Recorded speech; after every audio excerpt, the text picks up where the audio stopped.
IAS ने कान पकड़ा और उठक बैठक लगा दिया। ऐसा करके उसने नाक कटवा दिया। आईएएस संवर्ग मुंह क्या दिखाएगा? अरे पीसीएस भी ऐसा काम नहीं करेगा, लोअर पीसीएस भी ऐसा नहीं, लेखपाल भी कान पकड़ के नहीं उठेगा बैठेगा, और ग्राम पंचायत का सेक्रेटरी भी। यह तो जनाब आईएएस हैं। समाज में अकेले तो कान पकड़ लेते हैं, माफी मांग लेते हैं, पैर पकड़ लेते हैं, लेकिन समाज में, भरे समाज में कान पकड़ करके उठक बैठक करा दिया। आईएएस लोग कौन सा मुंह दिखाएंगे? हटाओ इसको, नौकरी करने लायक नहीं है, सबसे महत्वहीन जगह पर भेज दो जहां पानी न मिले। ऐसे ही होता है। एक आईएएस 36-37 घंटे में ही हटा दिया गया। उसने किया क्या था? कान पकड़ करके भरे समाज में उठक बैठक कर दिया। इतना ही कसूर था। अब इस कसूर पर हम बात करेंगे और फिर उस आईएएस अफसर के बारे में बात करेंगे। मैंने पहले भी वीडियो किया था, आज भी वीडियो कर रहा हूं और यह कह रहा हूं, उसका मनोबल गिराओ मत। ऐसे आईएएस अफसर का यदि मनोबल गिरेगा तो यह देश के लिए शुभ नहीं होगा। कौन माफी मांगता है? अकड़ करके, अकड़न, पति पत्नी के बीच अकड़न, ऐंठन और न झुकने की प्रवृत्ति। परिवार न्यायालय से लेकर के मामला सुप्रीम कोर्ट तक ले जाता है, और यदि माफी मांगने में, गलती का एहसास करने में कोई हार थोड़ी होती है, वह व्यक्ति जीतता है, दिल जीत लेता है। रिंकू सिंह राही एक विकलांग अफसर, विकलांग अब नहीं, निःशक्त जन। ऐसे प्रधानमंत्री जी ने दिव्यांग शब्द दे दिया, लेकिन इस दिव्यांग के साथ जिस तरह से किया है आपने, यह बड़ा दुखद है। हस्तक्षेप करिए, उसका मनोबल टूटेगा तो यह कदापि अच्छा नहीं होगा। हटा दिया आपने, कान पकड़ करके माफी मांग लिया कि हमसे चूक हो गई है, हटा दिया आपने। आईएएस का मतलब अहंकारी होगा? आईएएस का मतलब राजा होता है? आईएएस का मतलब डंडा चलाएगा? आईएएस का मतलब कान पकड़वाएगा? आईएएस का मतलब मारपीट करेगा? आईएएस का मतलब गाली गलौज करेगा? आईएएस का मतलब लोगों को लाइन में खड़ा करा करके बेइज्जत करेगा? यही होता है आईएएस का मतलब? आईएएस का मतलब विनम्रता होता है। भारतीय प्रशासनिक सेवा अब है, दिमाग बिगड़ा कहां से है? पहले जिलाधीश कहते थे, जिलाधीश, इस माने मालिक, जिले का मालिक। आज भी गांव के कुछ चाहे से दलाल किस्म के लोग जाते हैं, कहते हैं हुजूर सरकार जिले के मालिक हैं आप, जिले के मालिक। तो साहब का सीना चौड़ा हो जाता है। साहब, एक आईएएस अफसर ने हमसे बताया कि साहब सचिव होने तक, नौकरी खत्म होने तक हम जान नहीं पाते हैं कि हम पब्लिक सर्वेंट हैं। बड़ा समय लगता है यह बात जानने में कि हम पब्लिक सर्वेंट हैं। मैंने कई आईएएस अफसर लोगों से पूछा, उत्तर प्रदेश के मुख्य सचिव आलोक रंजन जी का भी वीडियो किया, और हमने कहा जब आदमी ऐसे घिघिया करके, लटक करके हुजूर सरकार करते हुए आता है तब तो बड़ा सुकून मिलता होगा। 4 जगह आप भी डीएम रहे हैं, कमिश्नर रहे हैं, बड़ा ऐसे घुमा फिरा करके पूछा कि हैं क्या आप, कौन बड़ा है दोनों में?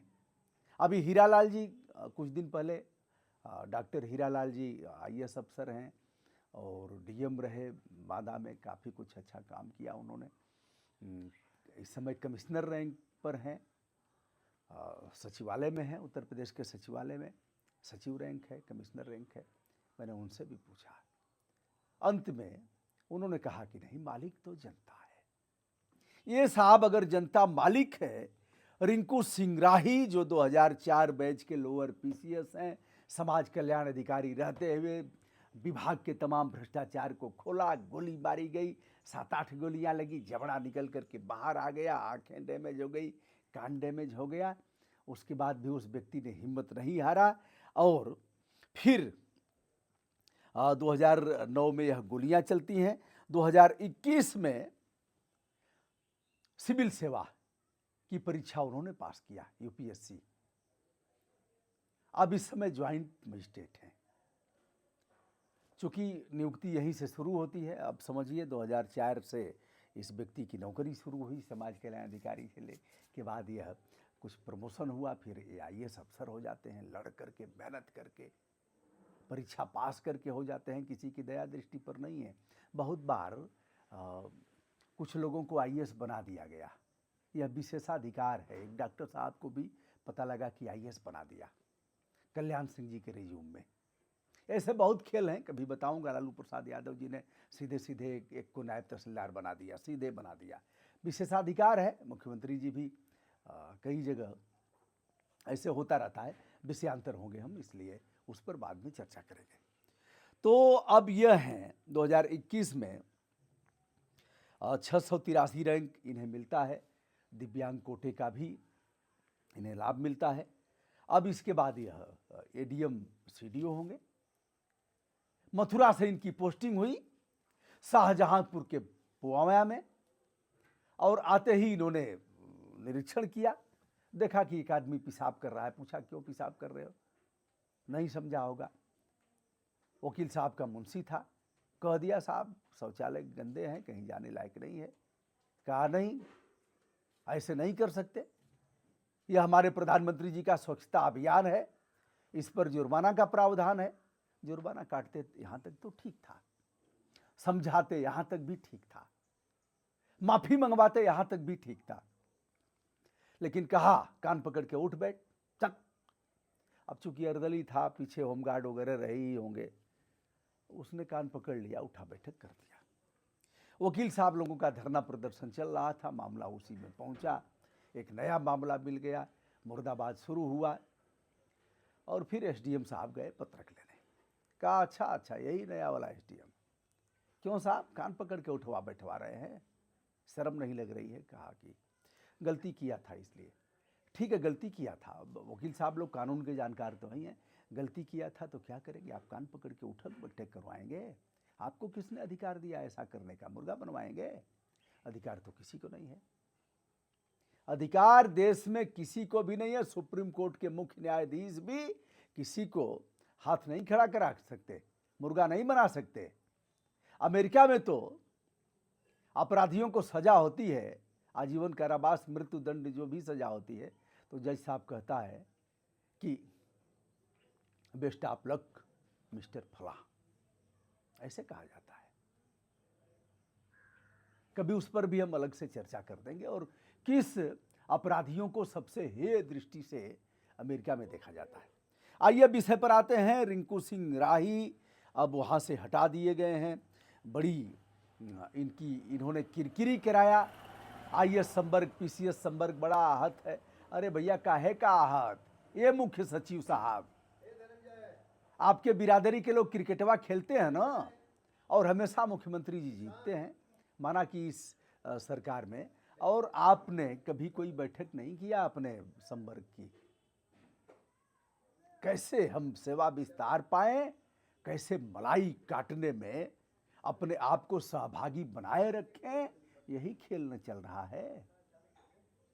आईएएस लोगों की मीटिंग नहीं हो रही, आईएएस सप्ताह नहीं मनाया जा रहा है। आईपीएस की भी यही हाल है। पीपीएस बेचारा, आईपीएस कैडर नहीं मिल रहा है, वह बेचारे चुप है। कुछ ऐसे लोग थे जो आवाज उठाते थे, अब नहीं है, सेवानिवृत्त हो गए। जो डट करके लड़ते थे, ऐसे कई, जैसे बाबा हरदेव सिंह थे, अपने आईएएस नहीं हुए लेकिन सबको आईएएस बना दिए। हमारे अच्छे दोस्त हैं। जुगुल किशोर तिवारी जी पीपीएस संघ के अध्यक्ष थे, 6 साल लगभग रहे, खूब लड़ाई लड़ा, जम करके लड़ाई लड़ा, तबीयत से जंग किया, झुकने वाले नहीं थे। निलंबन किया गया, उसके बाद भी नहीं झुके। बाद में निलंबन खत्म किया गया, कहा हम नहीं माफी मांगेंगे, हमने कोई गलती नहीं किया, जो करना हो कर लें। ऐसे भी कलेजे वाले लोग हैं। अन्य कई नाम हैं। देखा जाए, न्यायिक सेवा संघ के अध्यक्ष थे सीबी पांडे जी, मोर्चा खोल दिया, हाई कोर्ट के खिलाफ मोर्चा खोल दिया, सुप्रीम कोर्ट के खिलाफ मोर्चा खोल दिया। जज लोगों की तमाम सुविधाओं के लिए उन्होंने लड़ाई लड़ा, शासन से लेकर के और न्यायालय तक। ऐसे लोग भी हैं। अब यह लोग नेपथ्य में चले गए हैं, सेवानिवृत्त हो गए। ऐसे और भी नाम होंगे जिनका नाम मैं नहीं ले पाया हूँ, क्षमा करिएगा। तो रिंकू सिंह राही गौचर की भूमि, मत्स्य पालन इत्यादि का मामला आते ही पकड़ लिया था और पता लगा कि आदमी तो बड़ा बवाली है, बवाल मचाएगा, तो इसे राजस्व परिषद से अटैच कर दिया जाएगा। आदित्यनाथ योगी जी से अनुरोध, दबाव के साथ अनुरोध कर रहा हूं कि ऐसे अधिकारियों का मनोबल मत गिराएं, पाप के भागी होंगे। 36 घंटे में आपने स्थानांतरण कर दिया। कि माफी की प्रवृत्ति खराब है क्या? गलती किया तो एहसास कर लिया कि हमें ऐसा नहीं कराना चाहिए। दोस्तों, मैं ऑटो में बैठा था एक बार और हमें यहां कहीं चोट लगी थी। ऑटो वाला ऐसे हाथ फेंक करके चला भी रहा था और मैं आगे ही बैठा था, व्यवस्था में बैठ गया और उसका नाखून बढ़ा हुआ था। मुझे उसी चोट पर ऐसे लगा, नाखून इतना बड़ा बड़ा था। फिर हमारा हाथ छूट गया।